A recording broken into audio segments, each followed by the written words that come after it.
episode 33 of Piv's NXT Point of View podcast. My name is Bill Pivots. If you want, follow me on Twitter at bpiv_sports. Also, subscribe and rate this podcast on iTunes, now on Podbean, no longer on Podomatic, and wherever else you get your podcasts. This week was the go-home show to TakeOver Respect, which airs next Wednesday. The show opened with Kyle Edwards giving us an update on the Tag Team Classic. Chad Gable and Jason Jordan defeated the Hype Bros and will now face Rhino and Baron Corbin at TakeOver. Dash and Dawson will face the winner of tonight's match of Finn Balor and Samoa Joe against Enzo Amore and Colin Cassidy, which was the first match of the show, which was a nice way to kick it off. Obviously, all four guys are over. Big-time tag team match leading into the semifinals of the Tag Team Classic. Balor did come out with his leather jacket, and on the Titantron it did say Balor Club Worldwide. A little bit of a change of character. Obviously, he's not going to be the demon Finn Balor with every entrance, but this leather jacket and Balor Club is a little hint at his, the Bullet Club over in New Japan. It's a cool look, too, with the leather jacket and stuff. Kind of gives him an edge, that cool factor. Not that he already had it, but just something different to change up his character. Samoa Joe and Colin Cassidy start the match. They each tried to take each other down with some shoulder blocks and stuff like that, but Colin Cassidy won that battle with a hard shoulder tackle with Joe coming off the ropes. They were fighting on the outside. Enzo and Balor fought a little bit in the ring. Enzo turned his attention to Joe and landed a suicide dive through the ropes. And Balor did the same thing and took out Colin Cassidy, which led to the first commercial break. Back from break, Balor and Enzo were the legal men in the ring. Enzo landed a jumping DDT from the second rope. They both got the hot tag to their partners, and Colin Cassidy landed two clotheslines and his corner splash on Samoa Joe. He did go to the ropes, but Balor, not the top rope, but he ran against the ropes. And Balor landed a kick to the back, and Joe connected with an STO. Colin Cassidy came back with a big boot to both Joe and Balor. After his Queen's elbow drop, whatever he calls it, he got a long 2 count. At this point, I realized that the match was it was going at a very fast pace. I don't know if it's due to the editing or whatever, but it just seemed like there was just spot after spot after spot. It was hard to keep up at some points. Like I said, it just seemed like there was just weird editing to make this match seem more exciting than it possibly was at Full Sail. Cassidy caught Joe off the ropes and he landed a sidewalk slam. Enzo and Cass hit their big splash from the corner where Enzo's on top, and then Cassidy helps him slam him down. Joe rolled through it and he set Enzo up for the muscle buster.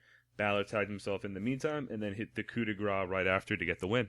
Samoa Joe and Finn Balor are moving on to the semifinals and will face Dash and Dawson at TakeOver. I like the result because I know it'll lead to something bigger down the road, whether it's when Joe and Balor lose to Dash and Dawson or if they lose in the finals. I have a feeling it's going to set up to TakeOver London in December for an NXT title match. Now it's just another big match that Enzo and Cass lost. They've lost the tag team title matches before. They've lost number one contenders. Now they lost in this tournament. Obviously they were and still are the most over tag team in NXT, but without an NXT tag team title run, I feel like the run would be a little incomplete as far as being down in NXT. But still a great match. Like I said, it was just weird with the editing. I'm just assuming it's the editing because I don't think there's just some parts that just seemed off, whether they cut some rest holds out. But there wasn't anything. It was just move after move after move. Kind of threw me off a bit. I liked it at some points, but it just, I was like, just relax kind of thing. Just making sure. I don't know. It was just a weird timing thing for me with this match at least. Johnny Gargano and Tommaso Ciampa were asked about their experience in NXT. Johnny said that they went from being from the highest of highs to the lowest of lows when they lost, and they expected much better. Ciampa, he pretty much echoed those comments, really didn't say much different, but Johnny said this is only the beginning for them. Tyler Breeze walked in, and he said, they did mention Apollo Crews, that Gargano will be facing Apollo Crews tonight, but he mentioned that they're friends, they've worked together before, and Tyler Breeze said that any friend of Apollo Crews is an enemy of mine.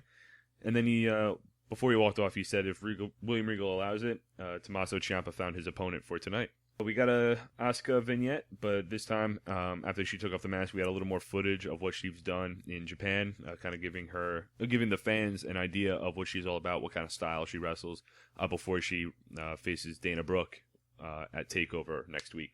Second match was Johnny Gargano against Apollo Crews. Like I said last week when they lost, I think it was last week or the week before, that these guys weren't done. Rumors are swirling that Johnny Gargano is going to sign with NXT. Nothing's confirmed yet, but it's a good move by them because whether he's a single star or him and Ciampa come together, it's definitely good. They definitely need him in the tag team division. Gargano caught Cruz with like a tarantula-like move in the ropes. Cruz then caught Gargano with a beautiful dropkick. Whether he slapped his thigh or not, it sounded nice. And Apollo Crews got some nice height on it as well. Johnny then rolled to the outside. The two went back and forth, feigning some springboard leaps. Apollo Crews ran against the ropes. As he was coming back towards Gargano, Johnny landed a spear through the ropes.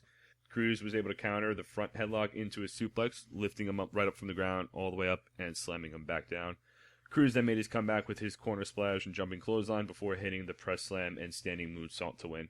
It was a nice 5-minute match. Really nothing to it as far as any wow moments, but the two went back and forth. They worked well together. Apollo Crews, much better than Bobby Lashley, given their comparisons that they received. But he's very agile, very athletic.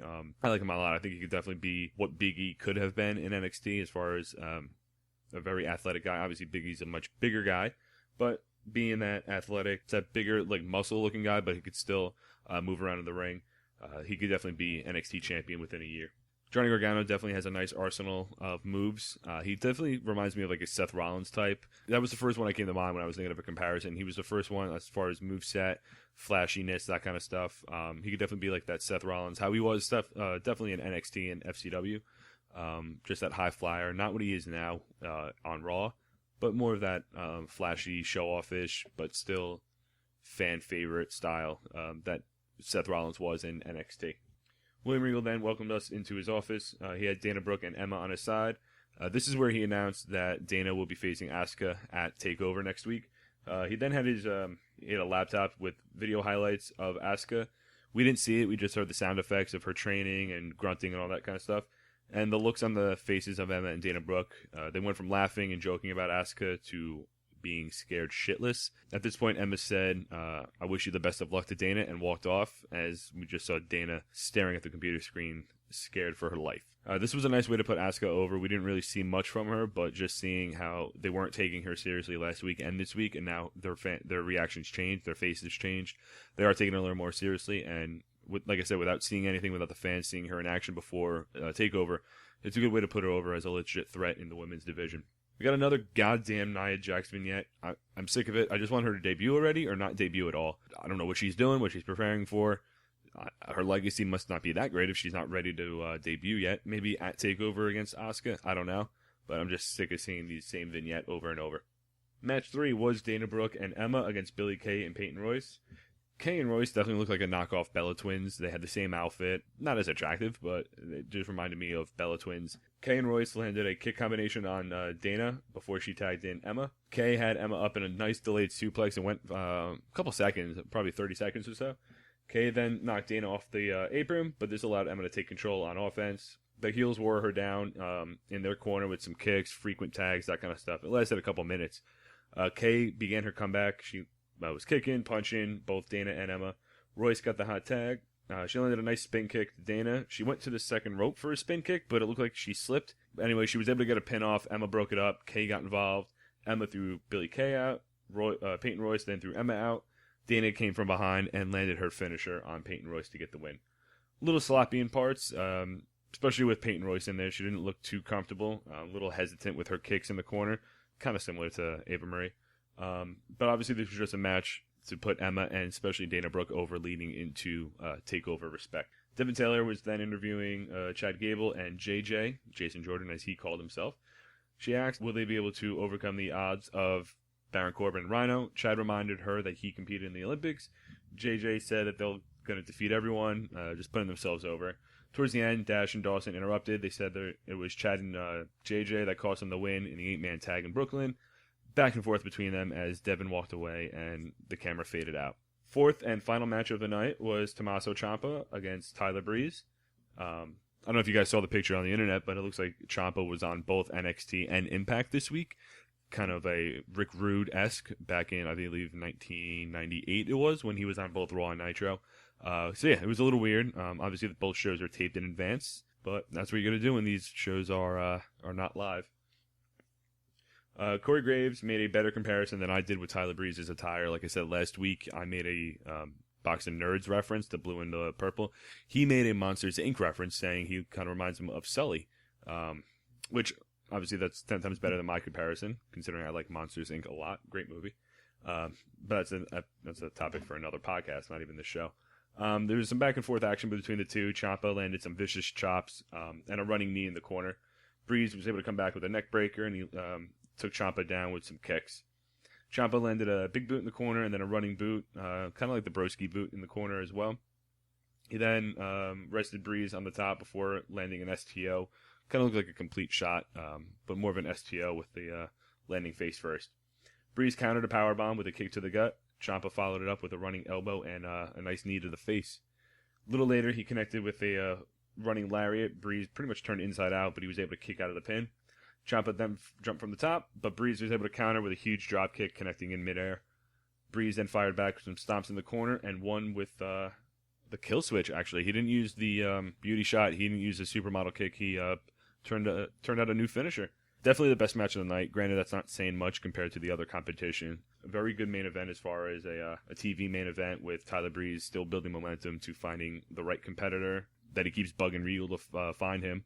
I liked it a lot. Again, I wish Ciampa would stay in NXT with Johnny Gargano, but he's still working the independents. He's getting paid by appearance, so hopefully he's shown enough work that he belongs in NXT. These two worked well together. I don't know if I mentioned that just before, but Breeze was able to sell a lot for Ciampa, who looked really tough in this match, but he was able to find some counters to some of Tommaso's big moves and pull out the win. Also, I really hope that he calls that move the Unprettier like Christian used to back in the day, because it would fit well with his gimmick. Just calling it the Unprettier, he calls everyone Uggos. So I really think it would work well, and I don't think anyone, as far as NXT fans are concerned, would remember that it was called the Unprettier. I think Christian did a good enough job to rename it the Kill Switch, so I think the Unprettier would work well. After that, some random reporter was able to catch up with Rhino and Corbin. He asked if anyone was able to stop them. Rhino said no one, and then Corbin said, the tournament's already over, give us the trophy.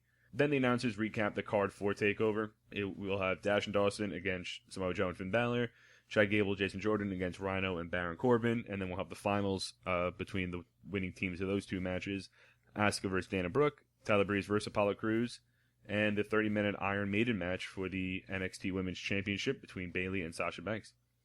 We then got a nice video recap building up to the Iron Woman match, Iron Maiden, whatever you want to call it. We got some footage before the TakeOver match, during, and then obviously after with the celebration. They then continued on with the promo between the two of them. I think it was a couple weeks ago when William Regal first announced this match. And then we had some footage of both of these women training, going the extra mile for the Iron Woman match, just showing that they're building up their conditioning, their stamina, extra weight, making sure that they can last a full 30 minutes. Granted, the TakeOver match was around 25 or so I definitely think another 5 minutes shouldn't kill them. But again, they have to get more than one pin to win this match, so that might make a difference. The ending words by Bayley were, she wants to earn the respect of Sasha, everyone watching, and then she wants them to respect women's wrestling, which was a nice video package to build up this match. Even with the little time, a month and a half between TakeOver specials, they're making this match feel as important as the first match between these two. Overall, decent show. The first couple matches were all right. Like I said, the tag match just threw me for a loop. I just think the editing was a little weird. It just seemed more fast-paced than it could have been. They definitely could have dragged this out another minute or two just to space everything out. The Breeze and Ciampa match was the best. The women's tag match was... It was what it was. I wasn't expecting much from it, and considering Dana and Emma are the flavor of the month, at least in NXT right now. And the Apollo Crews Johnny Gargano match was pretty good as well. Really nothing spectacular with that match, but I was entertained watching them two go at it. Next week is TakeOver Respect. It should be a really good show. Like I mentioned, I just went over the card there. I will give my predictions right now. I think Dash and Dawson will defeat Samoa Joe and Finn Balor. I think Samoa Joe turns on Balor, which will set up for the TakeOver London title match in December. And I also think that Chad Gable and Jason Jordan will defeat Rhino and Baron Corbin. The winning team will be Chad Gable and Jason Jordan. Asuka will defeat Dana Brooke. Apollo Crews will defeat Tyler Breeze. And I believe Bayley will win this match. I believe the score will be... I either want to say 2-3 or 3-4. I'm going to go 2-3. I don't think getting 7 pinfalls in a 30-minute match will be realistic, so I'm going to go 2-3, if not 1-2. They might be tied 1-1 with the last minute.